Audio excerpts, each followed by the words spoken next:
खुशी का खुमार क्या कहना। खिले खिले चेहरों से आज घर है मेरा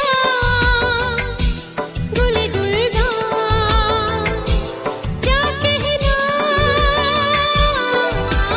खिले खिले चेहरों से आज घर है मेरा गुले गुलजार क्या कहना। ઘડી એકદમ સુહાની આવી અમારી બહુની છે ગોલ ભરાઈ।